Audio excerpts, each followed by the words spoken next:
Bien, hoy estaré compartiendo sobre el Pentecostés en el siglo XXI. Joel capítulo 2, versículo 28 habla que en los postreros días, dice el profeta en el Antiguo Testamento, derramaré mi espíritu sobre toda carne. Y esa es una gran controversia en el Antiguo Pacto, debido a que a qué se refería que a toda carne iba a ser enviado este poder. Bien, en el Antiguo Pacto, en el Antiguo Testamento, la vida del Espíritu de Dios solamente venía sobre ciertos individuos, no era para todos.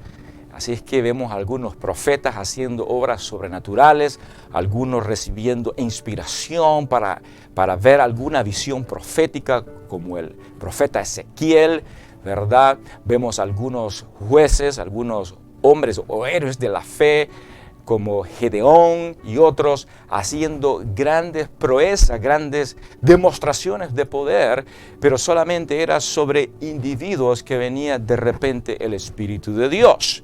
Si hablamos en términos teológicos, podemos ver que la actividad de la Trinidad Santa de Dios estaba activa desde antes de la creación del mundo. Así es que Dios Padre, Hijo y Espíritu Santo siempre han estado activos.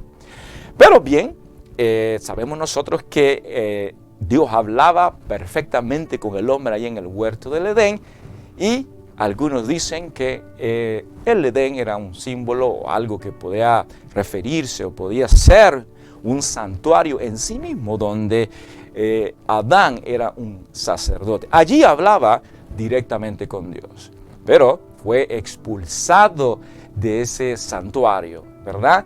Y ya no tenía ese acceso directo de Dios. El hombre entonces empezó a venir en una decadencia lejos de Dios. La flora, la fauna, todo empezó a sufrir a causa que el hombre fue destituido, fue separado de esa gloria que tenía directamente con el Padre.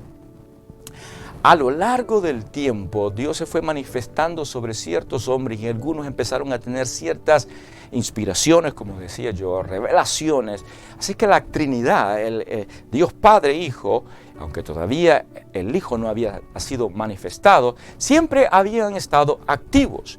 Así es que, como digo y valga la redundancia, el Espíritu de Dios siempre ha estado activo.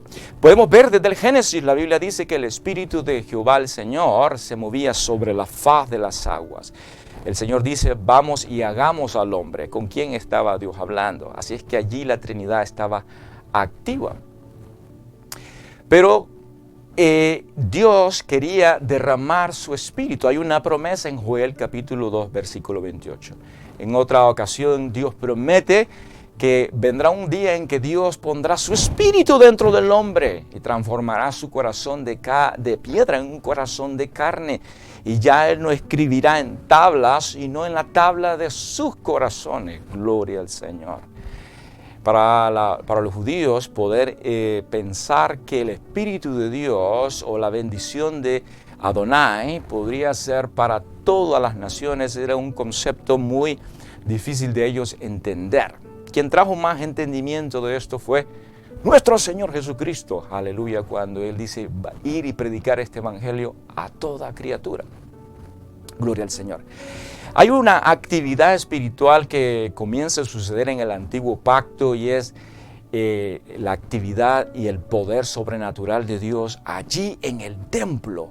La Biblia dice que la gloria del Señor vino sobre el templo de tal manera como que ellos no podían ministrar. Una nube de gloria entró.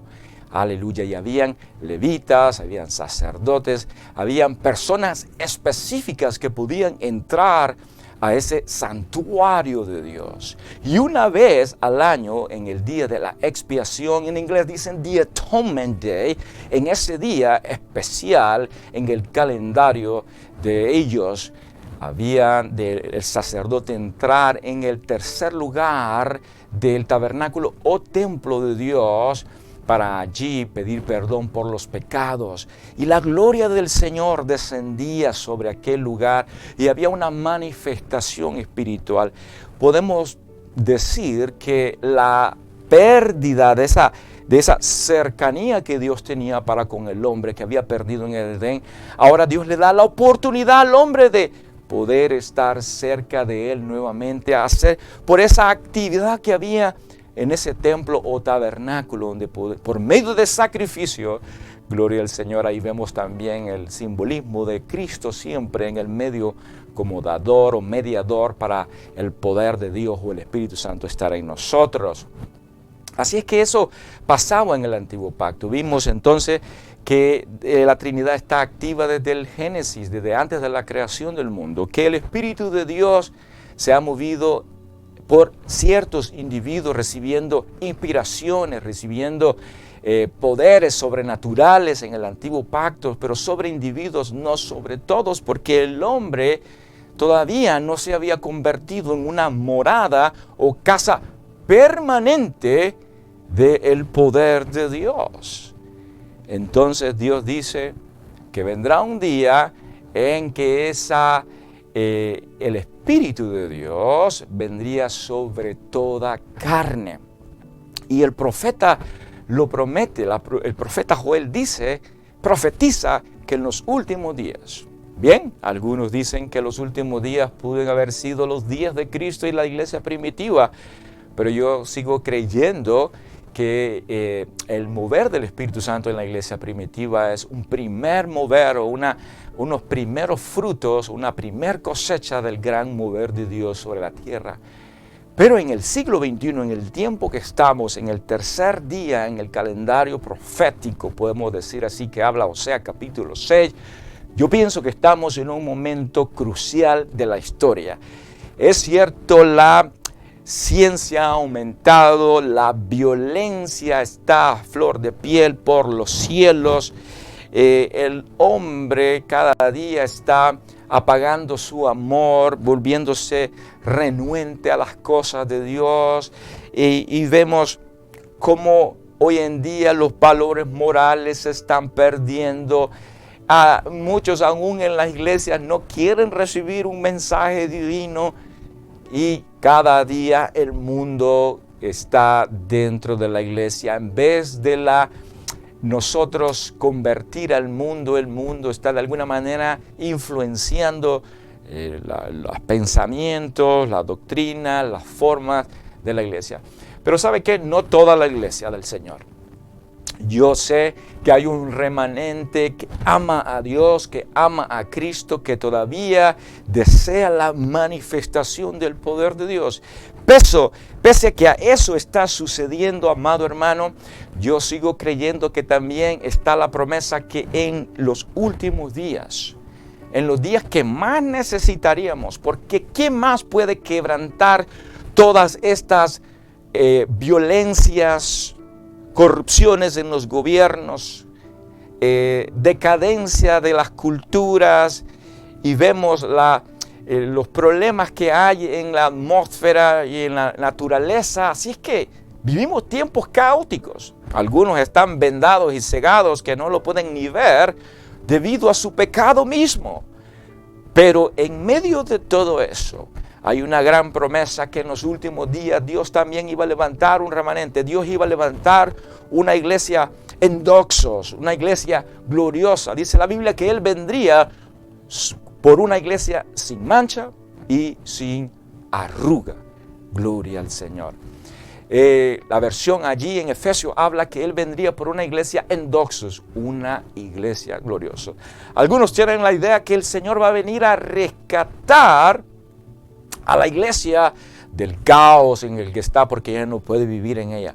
Mas yo creo que Dios va a venir a levantar cuando venga en esa final trompeta, cuando suene en esa final trompeta, y los muertos en Cristo resucitarán primero, y Dios va a levantar una iglesia que está floreciendo. Yo creo una iglesia que está empoderada, que está recibiendo la manifestación, que está activada en lo sobrenatural, en las manifestaciones del Espíritu de Dios, en los dones de discernimiento de lenguas, de interpretación de lenguas, de discernimiento de espíritus. Aleluya. con manifestaciones gloriosas de sanidad, liberación y una transformación en el centro mismo de la iglesia, en el corazón mismo, donde las mafias de la iglesia, le llamo yo, y la corrupción van a ser quebrantadas en este mover de Dios sobrenatural que va a pasar por la iglesia. Gloria a Dios. Bien, pero antes que lleguemos allí, Jesús entonces viene, ¿verdad? El mediador de un nuevo pacto se aparece y Juan el Bautista dice: he allí el Cordero que quita el pecado del mundo. Este no solamente iba a ser un continuo sacrificio que solamente borraba temporalmente los pecados del hombre en el antiguo pacto, sino que ahora entra en un burrito en Jerusalén, gloria al Señor, el Señor Jesús. Pero para ser crucificado, aleluya, porque así había que acontecer, así debía de acontecer. Pero Jesús, estando con sus discípulos, también vieron una actividad sobrenatural. Había pasado mucho tiempo en la comunidad del pueblo de Dios, donde habían sido acostumbrados a ver manifestaciones sobrenaturales, habían escuchado de las grandes historias de Moisés, como el mar se había partido en dos. Entre los profetas famosos estaba Isaías y también Elías, manifestaciones de fuego del cielo cayendo sobre el holocausto, Elías matando a 400 profetas de Baal y de Acera, grandes manifestaciones. Es que los judíos habían oído de que Dios se había manifestado a los suyos, a los padres, en el antiguo pacto, como habla el libro de Hebreos capítulo 1, que en el tiempo antiguo Dios habló a los padres por los profetas. Habían muchos de ellos que eran muy famosos. De repente se aparece por allí aquel que había estado de alguna manera escondido hasta que viniese su tiempo, y entra a la escena el Cordero de Dios, que Juan el Bautista dice que allí el Cordero de Dios. Entonces Israel empieza a ver una manifestación de que los enfermos son sanados, de la autoridad que Cristo hablaba y decía: ¿quién es este hombre y con qué autoridad habla? ¿Quién le dio esta autoridad para hablar de esa manera? Y dice la Biblia que murmuraban uno de entre ellos y los otros, entre ellos los fariseos y los saduceos y los maestros de la ley, y se preguntaban: ¿quién es este hombre que tiene tanta autoridad? Tenía tanta autoridad porque es el mismo dador de la vida y también la podía quitar, aleluya, y también la podía volver a recuperar, y resucita ahí a Lázaro, que ya tenía 4 días de muerto. Vemos sanando a los leprosos, a los paralíticos, a los ciegos, y de una manera sobrenatural todos estaban atónitos de la manifestación del poder de Dios. Y en una ocasión Jesús sopló el Espíritu de Dios sobre sus discípulos para que ellos también pudiesen hacer manifestaciones sobrenaturales. Pero hasta allí, si hablando en una línea cronológica teológica, todavía el hombre no se había convertido en morada permanente del Espíritu de Dios. Jesús hace una promesa en San Juan capítulo 16, y vemos en los versículos 5, 6, 7, allí 8, y les dice el Señor que os conviene que yo me vaya, porque si yo no me voy, no enviaré al Consolador. Y entran los discípulos en una nueva etapa en el que deben de entender que el Señor no estará con ellos para siempre, pero les enviaría uno igual que Él, en una misma estatura, porque el Espíritu de Dios no está en una categoría inferior al mismo Cristo. Él tiene el mismo poder. Gloria al Señor. Y dice que Él enviará al Consolador. Las características de este Consolador, de este poder de Dios, o de esta persona llamada el Espíritu Santo: Él convencerá al mundo de pecado. Él no hablará por sí solo, sino que tomará lo mío y lo hará saber a vosotros. Él me glorificará. Aleluya, qué poder de Dios. Él los guiará a toda verdad y a toda justicia. ¡Qué gran promesa! Así es que el Mesías, el enviado, el poderoso Jesucristo, ahora hace una promesa a los discípulos diciendo que Él rogará al Padre para que se envíe esta manifestación o el poder del Espíritu Santo ahora para ser morada en sus vidas. Así que Jesús sopla el Espíritu de Dios sobre ellos, pero hay una promesa todavía que debía de venir.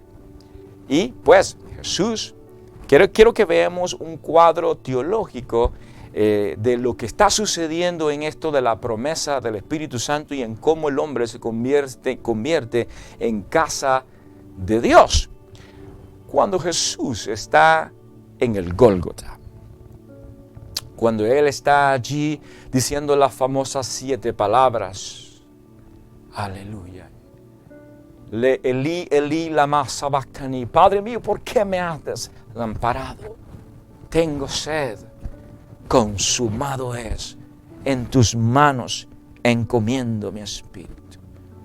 Dice la Biblia que hubo oscuridad sobre toda la tierra. El Hijo de Dios, el unigénito del Padre, aleluya, estaba muriendo por los pecados de la humanidad, por toda la fornicación, la lujuria, la brujería, la hechicería, la cartomancia, alcohol, prostitución, manipulación, corrupción. Toda clase de maldad estaba cayendo sobre Jesucristo en el Gólgota. Aleluya. Isaías 53 hace una descripción de cómo había quedado el rostro de ese Cordero de Dios, que bien siendo un león rugiente, optó por ser en ese momento el Cordero de Dios que quita el pecado. Manso, aleluya. Pero hay algo que algunos pasan desapercibido que está sucediendo mientras Cristo está muriendo en una cruz. Y dice la Biblia que el velo del templo se rasgó en 2, de arriba hacia abajo. El poder sobrenatural de Dios. Bien, ¿qué estaba sucediendo entonces?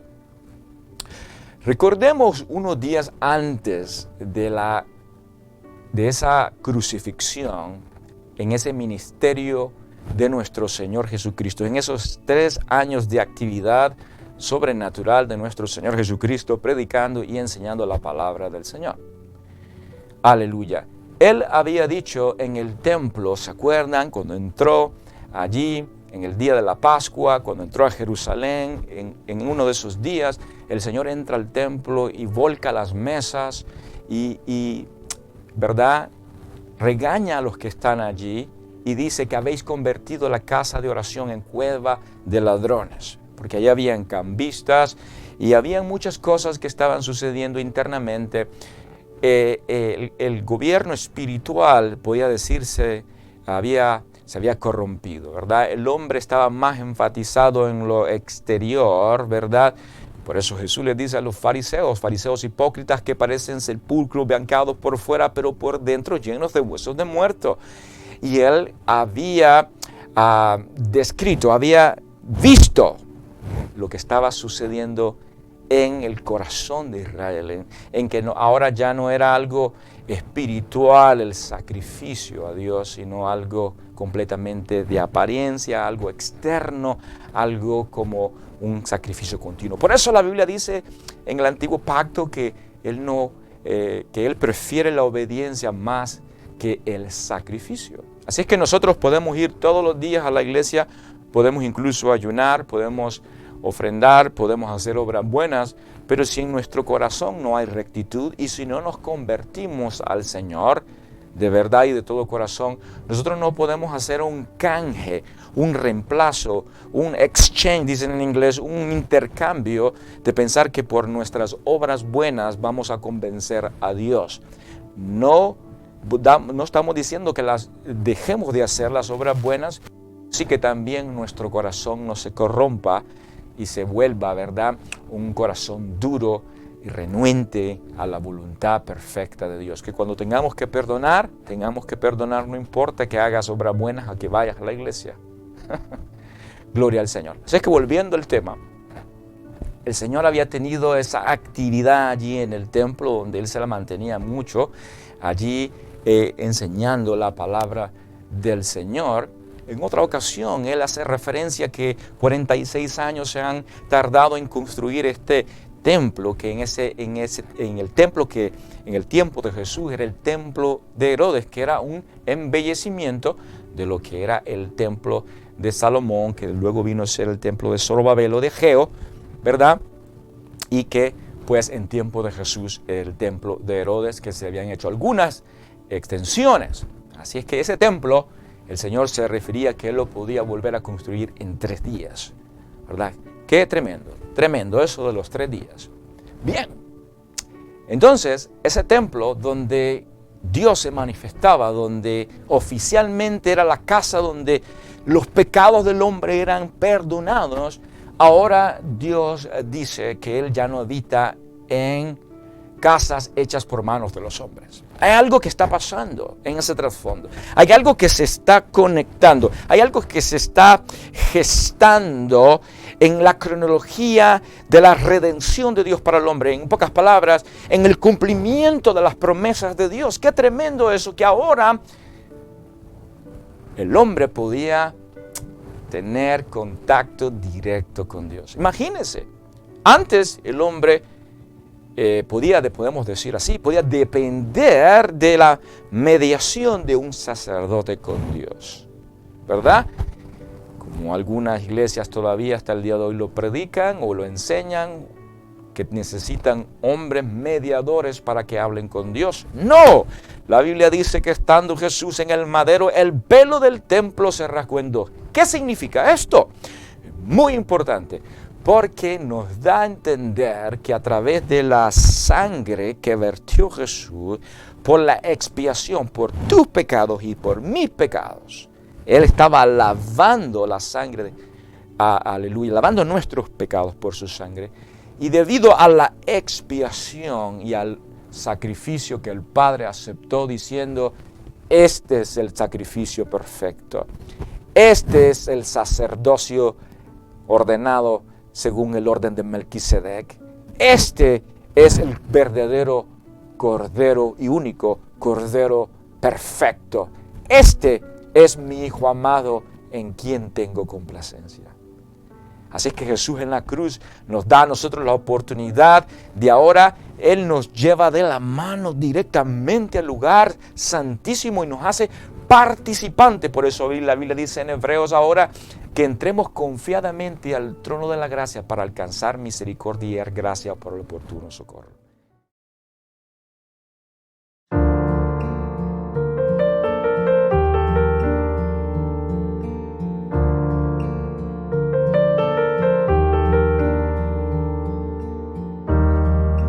Muros rodeando estoy, pensé que caerían hoy, mas nunca me has fallado, Dios.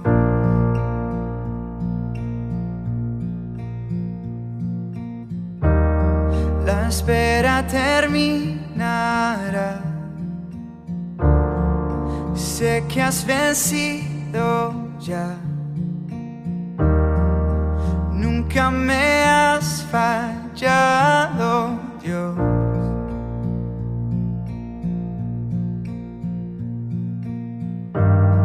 En ti confiaré, tu promesa sigue en pie, tú eres fiel. Confiado andaré, en tus manos estaré, siempre has sido fiel.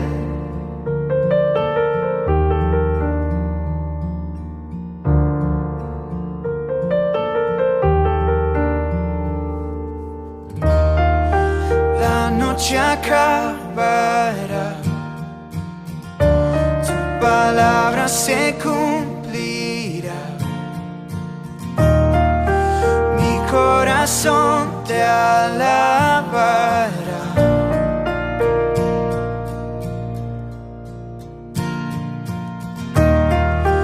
Cristo mi Salvador,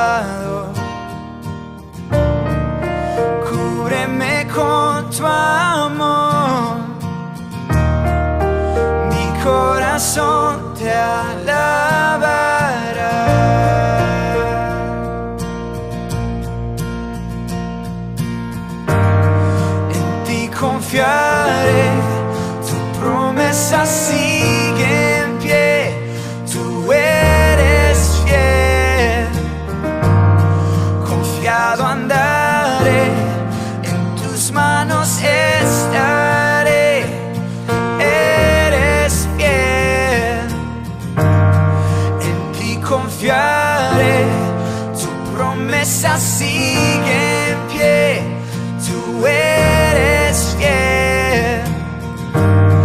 Confiado andaré, en tus manos estaré, siempre has sido fiel.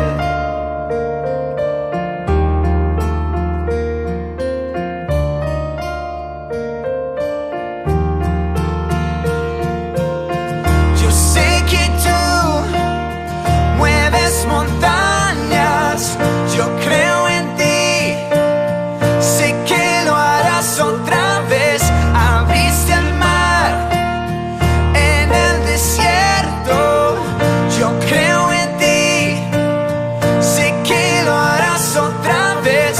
Yo sé que tú mueves montañas, yo creo en ti, sé que lo harás otra vez. Abriste el mar en el desierto, yo creo en ti, sé que lo harás otra vez, sé que lo harás otra vez. Oh, sé que lo harás otra vez.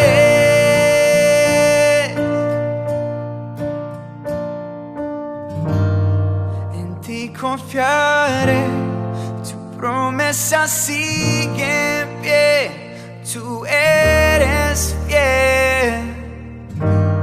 Confiado andaré, en tus manos estaré, siempre has sido fiel.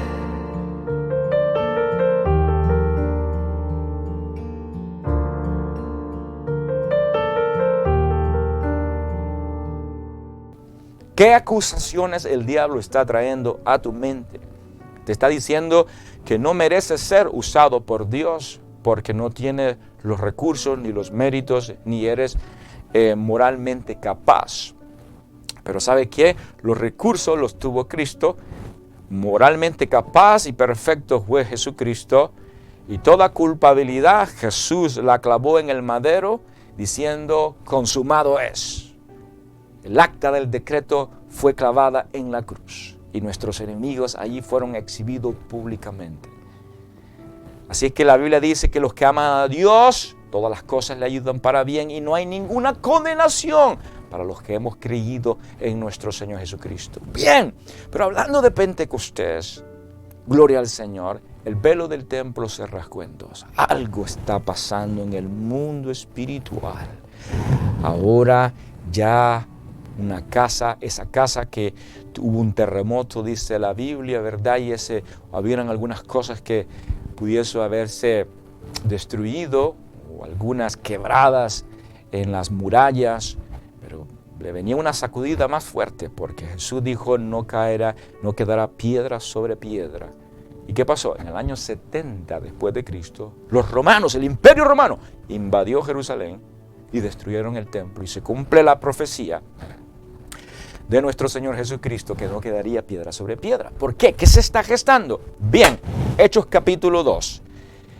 Jesús, antes de irse, en Hechos capítulo 1, versículo 6, le dice a los discípulos que no se vayan de Jerusalén, sino que hayan recibido antes la promesa. Hechos 1:8. Y recibiréis dunamis, y recibiréis poder, y recibiréis la habilidad de Dios, y por primera vez seréis otra vez juntos con el Padre por el sacrificio perfecto del Cordero. Por primera vez, otra vez, podrá el hombre, aleluya, unirse con Dios. Por primera vez, el hombre tendrá la oportunidad de entender los misterios divinos de Dios. El hombre podrá hablar en un lenguaje espiritual desconocido. El hombre tendrá la oportunidad de orar en el nombre de Jesús y poner manos sobre enfermos y sanar. Podrá el hombre poner las manos y orar en una autoridad divina dada del cielo al hombre y poder decirle al imperio de la muerte y de las tinieblas que se retrocedan. Y la única manera de que esas autoridades o esos gobiernos o entidades espirituales que habitan en los aires y en este mundo perverso, de la única manera que ellos pueden retroceder es a la autoridad dada por ¿quién? Por Cristo, el sacrificio perfecto.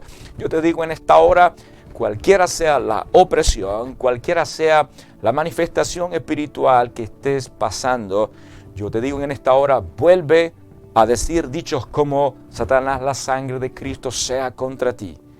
Yo y mi casa serviremos a Jehová. En paz me acostaré y así mismo dormiré, porque solo tú, Jehová, me hace vivir confiado. Yo constantemente oro en mi casa a las noches y oro que la sangre de Cristo sea aplicada sobre las puertas de mi casa, sobre las ventanas. En la hora oscura de la noche, cuando Satanás está activo y venir a hablarles a los oídos a muchas personas trayendo depresión y ansiedad. Muchos cautivos por la voz del enemigo. Pero en esta hora toma la autoridad que te ha sido dada en Cristo Jesús. Él dijo: y recibiréis dunamis, dunamismo. Y recibiréis poder cuando haya venido sobre ustedes el poder del Espíritu Santo. ¿Y qué pasó? Hechos capítulo 2. Estaban reunidos 120 en número. Gloria al Señor. Y 50 días en el día de Pentecostés. Paréntesis, la palabra Pentecostés se tomó porque el Nuevo Testamento es escrito en griego, pero es una celebración del calendario de las 7 fiestas del calendario hebreo. En una de ellas es siguiendo, ¿verdad?, la secuencia, la Pascua, de los frutos, de los primeros frutos, del día de Pentecostés. Y el día de Pentecostés Pentecostés viene de penta, como Pentágono o Pentateuco, que son los 5 libros de Moisés. Pentágono, habla de 50. 7 por 7 de las 7 semanas, 49 más el día de Pentecostés. En ese día, en el día de Shabbat, en el calendario hebreo, se conmemoraba como Dios le había dado las leyes a Moisés en el monte Sinaí. Y el pueblo de Dios tenía que recordarse. Pues eso se celebraba siempre, como la Pascua, como Jesús vino a Jerusalén. Y en el tiempo de la Pascua, qué glorioso que en el día que, aleluya, ellos recordaban cómo habían sido liberados de Egipto y del mundo, y cómo el ángel de la muerte vino para destruirlos a ellos, pero solo la sangre de aquel cordero en los dinteles de las puertas pudo pasar sobre ellos el ángel de la muerte y no pudo. Y Dios los liberta a ellos de Egipto y los saca con poder. De esa misma manera el pueblo de Israel celebraba, aleluya, el Pesach, ¿verdad? Y pues ahora están celebrando el día de Pentecostés. Y ahí estaban en el aposento alto. Habían pasado ya 50 días. 40 días Jesús estuvo hablándoles del reino, estuvo hablándoles de cosas sobrenaturales, estuvo hablándoles cosas que aún nosotros no sabemos. Pero estuve hablándoles misterios divinos, ahora como resucitado, y aún como resucitado había soplado sobre ellos el Espíritu Santo. Pero algo oficial había de acontecer, porque algo pasa en Dios, que aunque Él había soplado sobre él el Espíritu Santo, se tienen que cumplir las pautas establecidas en Dios. Y había estado establecido en el antiguo pacto, que Dios en su tiempo derramaría su Espíritu sobre toda carne. Así es que en el día de Pentecostés estaban 120 unánimes, como en el tiempo de Azusa, como en el día de la manifestación. El día de Azusa fue el día de la manifestación, pero detrás había una búsqueda, había tanta humillación, había tanto dolor y había muchas cosas que pasó el morenito Seymour. Otra ocasión voy a hablar de ello, de la calle Azusa. Pero ese día, gloria a Dios, vino el poder del Espíritu Santo. Dice la Biblia que se le aparecieron lenguas asentadas como de fuego. Ahora, me encanta la palabra dunamis, porque la palabra dunamis es una palabra que tiene 2 características. En que muchos nos enfatizamos los pentecostales en que recibiremos poder, ¿verdad?, para lo sobrenatural. Pero algo que me encanta de dunamis es que también nos da la habilidad moral de tener el carácter de Dios. Oh my God, eso es para otro mensaje. Y eso es lo que está careciendo la iglesia del siglo XXI. Bien, así que algo que me impacta es que cuando vino el día de Pentecostés, el cobarde Pedro, que había negado a Jesús 3 veces, se pone en pie y dijo: varones judíos, estos no están llenos de mosto, no están borrachos, no han bebido tequila ni guaro, sino esto fue lo dicho. Ahí está. Hace una conexión escatológica, una conexión del antiguo pacto, y dice: esto es lo profetizado por Joel. Y ellos también se acordaban que Jesús lo había dicho, por eso se había quedado en Jerusalén. Ese día vino el Espíritu de Dios y hace un discurso teológico, escatológico y una exegesis tremenda, que los sacerdotes, fariseos y saduceos quedaron con la boca abierta. Se había convertido en Simón, el hombre inconstante, a un hombre empoderado, porque ¿sabes qué? Cuando el verdadero poder de Dios, el genuino, ¿cómo viene el verdadero poder? Es cuando el hombre se va a la cruz de Cristo. Jesús le había enseñado a sus discípulos que para recibir el reino de los cielos, para entrar en este reino primero, ya estoy terminando, el tiempo se me ha ido, pero amarremos todo este asunto.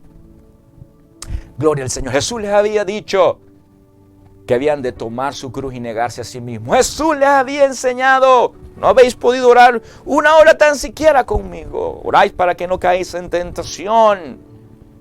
Jesús les enseñó a orar. Jesús les enseñó a humillarse. Jesús tomó la toalla y le lavó los pies a ellos mismos.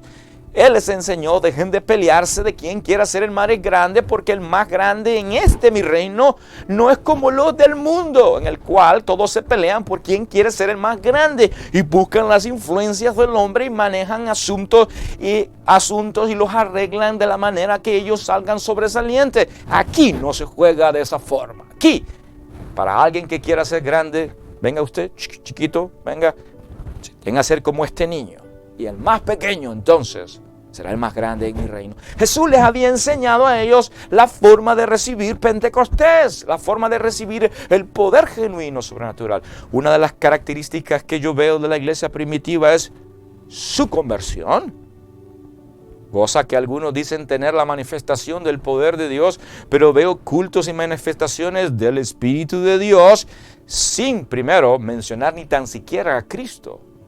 Lean el documento, aleluya, un documento que luego les voy a pasar por allí, de este famoso evangelista. Se me ha pasado el nombre de este hombre de Dios que ya pasó a estar con el Señor hace unos años, pero habla de un Pentecostés sin Cristo. Es imposible que venga una manifestación tangible y real como esa que hemos oído de avivamientos pasados. Aleluya, cuando los hombres oían, las cantinas se cerraban, las prostitutas corrían, los enfermos eran sanados, los paralíticos eran levantados. Y los hombres decían: ¿cómo puedo ser libre de mi opresión y de mis pecados? ¿Saben por qué? Porque en las campañas de antes, en las grandes manifestaciones de antes, aleluya, estaba presente la cruz de Cristo. ¿Y qué significa la cruz de Cristo?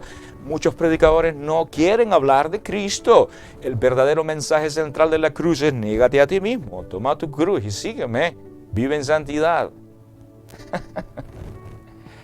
La iglesia dice luego, característica número 2, que dice que partían el pan, Hechos capítulo 2, versículo 38 al 46, por ahí usted puede leer, que seguían la doctrina de los apóstoles, y partían el pan y estaban unidos. Otra característica del siglo XXI, que muchos quieren noches de concierto y noches de gloria, pero no durante la semana, palabra de Dios. Búsqueda de Dios, doctrina, enseñanza, que seamos dirigidos, que seamos adoctrinados, que seamos empoderados por nuestras autoridades. Porque algunos dicen la doctrina es aburrida, la Biblia es aburrida, a lo mejor hay que traer nuevas modas. Mi palabra nunca pasará de moda. Nosotros somos los aburridos. Estas palabras no tienen un aburrimiento. ¿Sabes por qué los cultos están aburridos? Porque no hay poder de Dios, porque no hay búsqueda de Dios. ¿Sabe? Cuando nosotros empezamos a buscar de Dios, por supuesto que no es fácil, porque hay que quebrar la carne. Por eso es que el evangelio del siglo XXI, en muchos lugares, no en todos, pero la mayoría, es un evangelio light, un evangelio. ¿Quieres un BMW? Acepta a Cristo. ¿Quieres una casa de 4 cuartos? ¿Quieres que Dios te prospere? Ven a Cristo. Y ese no es el evangelio. Jesucristo más bien le dijo, yo no he venido a traer paz, más bien yo he venido a traer espada. Pedro le dijo, dura, los discípulos, dura tu palabra, Señor, pues váyanse. No, Señor, solo en ti tenemos palabra de vida eterna. Aleluya. Entonces, hermano Oscar, a la temática sobre cuidarnos de que no caigamos en fuego extraño. ¿Qué es fuego extraño, hermano Oscar? Es que en el Antiguo Testamento Dios le dijo a su pueblo que cuidadito de hacer mezcla de algunos ingredientes a los cuales yo no les he dicho, para quemar incienso en el tabernáculo y me hagan a mí fuego extraño. En otras palabras, no me vengan a mí con cosas tratándome de agradar con imitaciones de adoración. Yo he entrado a congregaciones donde instantemente, en un segundo, sé que todo es una falacia, todo es una pintura, músicos que no buscan de Dios, directores de alabanza, predicadores vacíos de la gloria del Señor. Entonces, ¿qué podemos hacer? Aleluya, lo que podemos hacer es volver a hacer vigilias. El punto aquí es volver a la cruz, porque el mensaje de la cruz nos confronta. El mensaje de la cruz revela quiénes somos, pero a la misma vez nos da misericordia, nos da amor y nos da su perdón. En esta hora yo oro que una manifestación real, que una manifestación de gloria venga a tu vida. Que Cristo se presente en tu cuarto. Que las noches el Señor te levante. Que en la casa de Dios no puedas ser perturbado, sino que tus ojos puedan ser abiertos. Tus oídos puedan ser entonados a la voz del Espíritu de Dios. Y todo aquello espíritu de error, espíritu jezabélico, espíritus mentirosos, espíritus imitadores, espíritus que se levantan tratando de imitar la unción,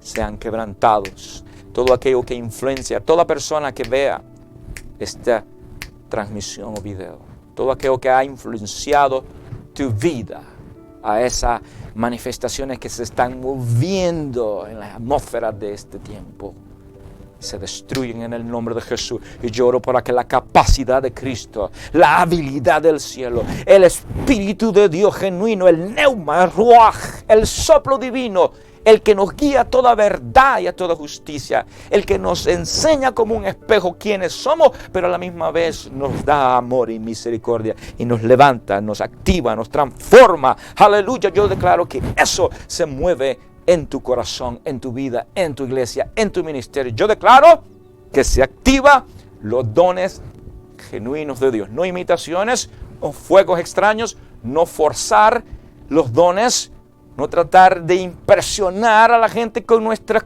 conocimientos o con nuestras carismas, sino con el poder de Dios para destruir las obras malignas de maldad. Y que la iglesia ahora venga y despierta y se convierta en la iglesia endoxos, una iglesia sobrenatural en lo espiritual, donde el común denominador, el centro, el que se lleve la gloria, el que se lleve la alabanza, sea ¿quién? Jesucristo. No hay Pentecostés sin Cristo Jesús. No hay fuego de Dios sin una búsqueda. Este ha sido su hermano en Cristo, Oscar Santamaría. Que el Señor bendiga, te prospere. Shalom. Aleluya.